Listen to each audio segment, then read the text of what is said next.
Hello YouTube, Ace here in Moogle. Yep, how's it going again?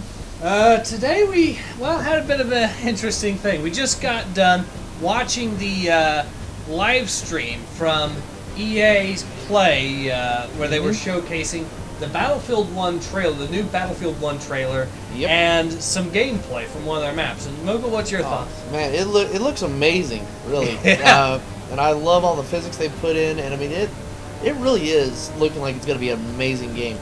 Alright, so I actually have a list, by the way, of things, I'll tell Moogle and you guys as well, of things that I noticed in both the trailer and the two teasers that were leaked, as well as some concept art and the in-game footage that we saw. So it's all going to be bundled into one for you guys here. Just some things I noticed. Now, I'm not going to do repeats on stuff we already know about, like the Lewis guns or the Vickers machine guns, because those were the original trailer. But and believe me, I'm glad you're going over the technicals, because, like, I remember World War I, or hearing about World War I happening, but I don't know, like, all the mechanics and everything they used in it.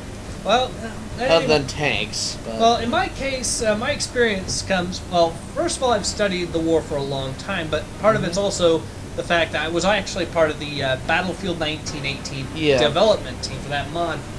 We did, I was in charge at a point for historical research, and a little bit for the trailer making as well, and even a little beta testing. But anyways. So, Okay, first of all, from one of the teasers, we got showcased some new grenades that were going to be unlockables. First of all, you're going to be seeing German disc grenades as well as egg grenades, and there's also going to be some smoke and gas grenades, it seems. Now, the disc grenade itself was a it's what it says on the tin. It's shaped like a disc, and when you threw it, it was a percussion-based weapon, so it would actually explode on impact. Rather than have a fuse or delay. The egg grenade, to my knowledge, the thing with that is, I believe it was a fuse-based grenade, but the thing with it that makes it interesting is that these egg grenades were known for their throwing range. The soldiers were able to throw these things farther than they could other types of grenades. And the British had their own version of an egg grenade too, but it's the German version that we have seen so far. Another thing that we've that was in both one of the new trailer and the gameplay footage, by the way, is the MP-18, which was a machine pistol or a submachine gun made by the German army in 1918. It had a 32-round magazine. It was one of the first submachines. It wasn't the first. There was a few Italian designs, which I'll actually get into one of them a little, but it was probably the most famous submachine gun of World War I.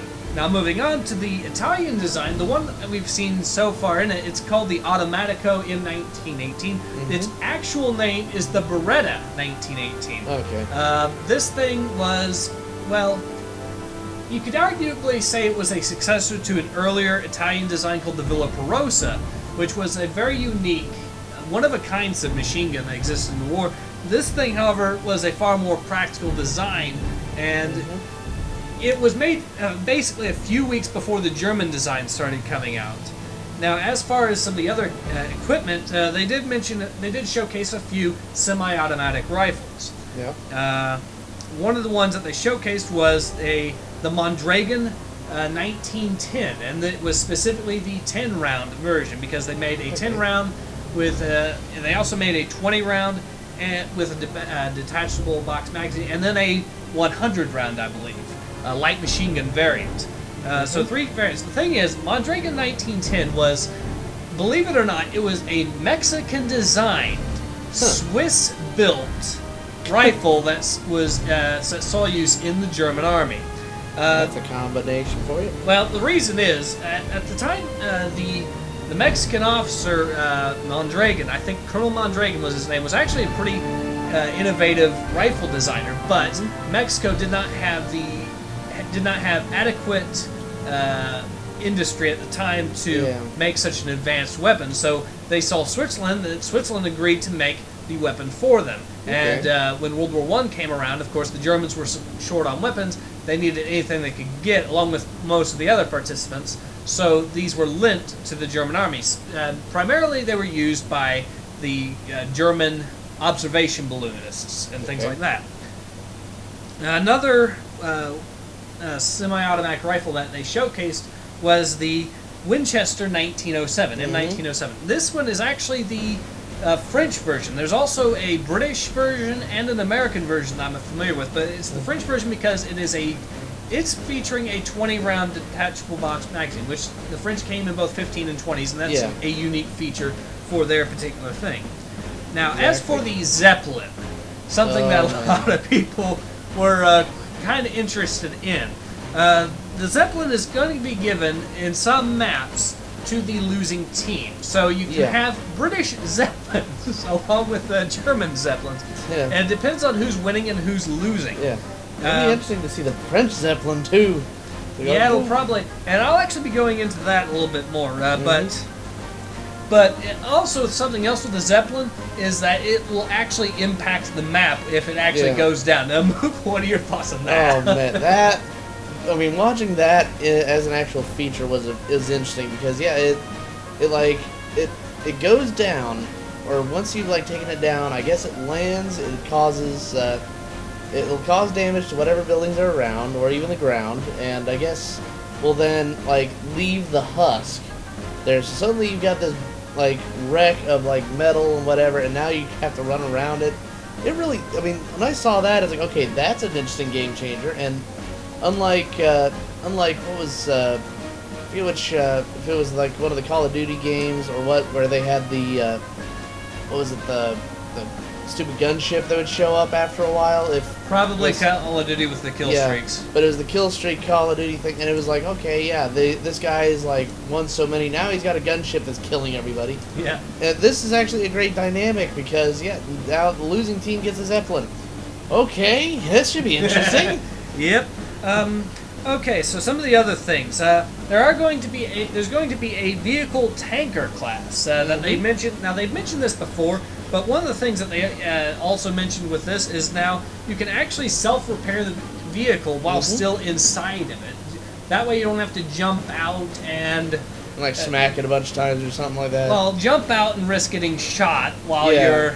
While you're trying to repair. Yeah.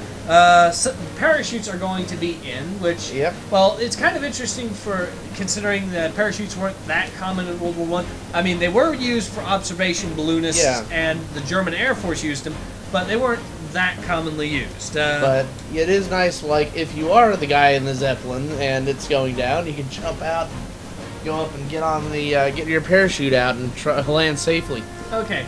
By the way, some of the vehicles that we saw in there. First of all, I think we saw the Rolls-Royce armored car. Yep. But other vehicles included the Renault FT-17, a French light tank. Yep. The A7V, the German heavy tank of the war. Motorcycles are going to be showcased in the trailer with sidecards. Yep. And some of the concept art shows that the sidecar appears that it can be armed with a machine gun and a ballistic shield, or machine gun shield added to it. Yeah, it looks really good. Yes, it does. Some of the other weapons I noticed. In the live stream, they showed what appears to be Maxim 1910 machine guns, which this is actually very interesting. I'll go into it a little bit later, but another vehicle, the Mark V. It was actually very specific. It was the Mark V, which is a bit... you said you thought it was the Mark IV, but it's the 5, I guess. Yeah, the Mark V had a few differences. Now, I wasn't familiar with them having browsers attached to the tracks of the Mark V, but that could be just a small technical detail. There's a lot of work in progress you can see at the same time with this live play, but it's still really interesting. But, I mean, you can definitely see, all the details of, the thing getting shot, and you can see all the marks in the side of the tank. Yes, that's something else I'll go into. Oh, you're going to later? Something else. Another weapon as a stationary anti-aircraft and anti-vehicle and an anti-infantry thing is the Maxim Pom-Pom. Now, this was a repeating 20-millimeter cannon that would sometimes be mounted onto trucks or into fixed positions, and these things were beasts.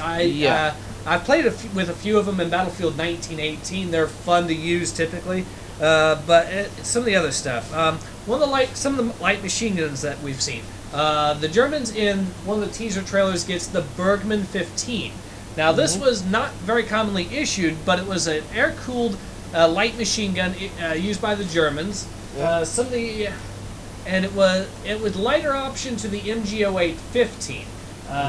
They didn't see that common use, however. Some of the other stuff, the Hotchkiss M1909, which is going to be commonly used by the French. Well, it was commonly used by the French and to a lesser extent the Americans. And also the Madsen light machine gun. The Madsen actually was a model from 1902. Okay. It's one of the oldest light machine guns that's still seeing some use today. All right. It was a Danish design, and I believe it actually saw use with both the Central Powers and the Entente Powers in the war, which makes it very unique. Now, one of the things that I also got to see that is in the concept art, which I'll be showing, is they showed concept art for the Saint-Chamond tank. Now, this was a French heavy tank. And keep in mind some of the other equipment that we've mentioned is French-specific. So France does appear like it's going to be in the game because of the various amounts of equipment that are from them. Yeah.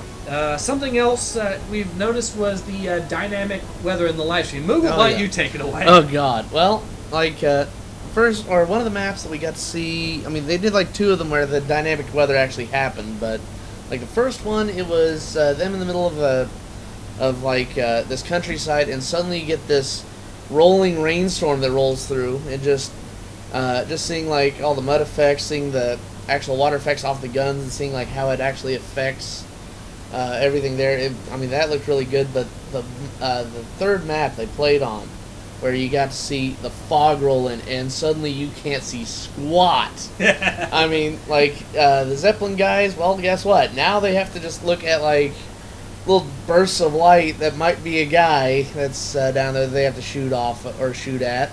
And then anybody, I mean, like, I think the guys even in the live stream said that whenever the fog happens, it's usually hell for whoever's doing sniping, because suddenly you can't see anything. Yep. Probably be good for spawn point rating, though. That too, yeah. Alright, so some of the other stuff. Attachments we've saw. I personally saw, well, obviously, some things you could obviously expect, like bayonets, bipods, and scopes. Yep, saw a few of those used. Yes, but there was a multitude of different kinds of scopes and all that. As far as some of the more special bits of equipment per class, well, aside from ammo, support class is also going to be getting trip mines, apparently. The medic class is going to be getting a revival syringe, so it's going to be basically acting as a defibrillator here. Some of the other stuff. Snipers are going to get a few interesting things. First of all, they're going to be getting a flare to spot stuff, but they're also going to be getting anti-tank rounds, which were and these did actually exist. The Germans made special K bullets, which were specifically made to take out tanks, which could be fitted in a standard rifle. Thing is, well, they could be. Thing is, certain rounds, they also had a reverse bullet round, which could damage the rifle as well. And these had a limited amount of effectiveness and short range. So, but it at least gives you something. Yeah. Okay, and finally, now, I think they actually described this wrong, because I'm not completely convinced it's what they said it was. They said it was a rocket gun for the assault class. Yeah, I thought that was what they said. Yeah, well, they didn't really have rockets in common use. What they did, however, well, not for infantry. I mean, they did have. There was a few cases where you would see maybe some Le Priere rockets being improvised on ramps or something like that. But what was more likely was they meant to say was rifle grenades. That probably is it. And they did have an experimental grenade launcher separate that exists in the war, but otherwise. So basically, we're going to say rifle grenades for the assault class. Yeah, I mean, it's really hard to tell because they never actually showed us one of them, and they were like, "Oh, maybe one of the guys is going to use it." Nope, never did. Yeah, thanks. Right. So another new melee weapon that we got to see was the hatchet. Boy, oh God, you got to see that like 1,800 times. Yep. Nothing better than a kill screen where you just watch the guy over there. Plop. Okay, that guy's gone. Yeah, that's brutal. Something else. Some of the other equipment. Let's see. The artillery Luger is something else. This was, well, remember in my last video when I was talking about trench carbines? This was an example of one of those. Now, granted, I guess you could argue the artillery Luger itself has a stock, and it's got a 32 round drum extended drum mag on a standard Luger. That's basically what it is. Yep. But I guess as a final note, let's talk about the deformation on the vehicles and all that. Okay, yeah, so I kind of jumped the gun on that one. Well, like I was saying, that's you can actually shoot, like if the tank is, or if you have a tank that's being shot by bullets, you actually see the dents and stuff in the side of the tank. Even the fact that, if it gets hit with heavier rounds, you're seeing that all going, but you're, like, you even get, like, if, like, a tank blows up, it actually deforms the ground around it, which also gives you a little more dynamics to it. I mean, they put a lot of effort into that. Oh, and did you talk about the fact that even when the planes are going down, you're seeing like wings fold and everything? Yeah, we could see wings tearing. I think it'd even just be for damage too. Yeah, that too. But I mean, it looked right on par. I mean, it looked really good. So. All right, so I think that about covers everything I had. What about you, Luke? I mean, I've kind of like said everything I've already said, but I mean, it's definitely, after watching this, I'm gonna have to see about getting an upgraded computer, because this looks like it's gonna need like a monster of a computer.